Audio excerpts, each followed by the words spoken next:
ఆంధ్రప్రదేశ్ రాష్ట్రంలో వైఎస్ జగన్మోహన్ రెడ్డి గారు కొత్తగా పన్నుతున్న వ్యూహం, మరీ ముఖ్యంగా రాయలసీమలో జగన్మోహన్ రెడ్డి గారు పన్నుతున్న వ్యూహం ఏంటి అంటే, ఇప్పుడు రాయలసీమలో 100కు 100% తన ఓటు శాతాన్ని మళ్ళీ తిరిగి తెచ్చుకునే విధంగా జగన్మోహన్ రెడ్డి గారు వ్యూహాలు పన్నుతున్నాడని చెప్పుకోవాలి. ఎందుకని అంటే, ఆయన పార్టీ నుంచి ఎంతమంది వెళ్ళిపోతున్నప్పటికీ ఆయన మాత్రం కొత్తగా ఆలోచిస్తూనే వ్యూహాలు పన్నుతూనే ఉన్నాడు.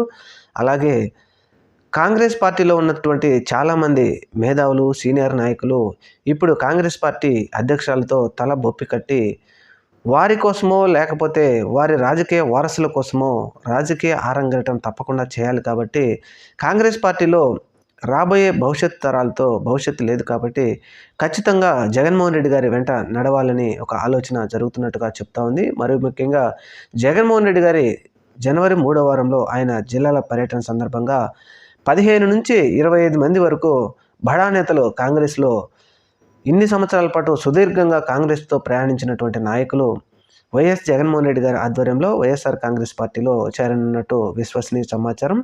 దీనికి ఆల్రెడీ రెడీ అయిపోయినట్టుగా నేతలందరూ చెప్తా ఉన్నారు. చూడాలి మరి జగన్మోహన్ రెడ్డి గారి ఆధ్వర్యంలో, జగన్మోహన్ రెడ్డి గారి పార్టీలో ఎంతమంది కాంగ్రెస్లో నాయకులు చేరతారు అనేది.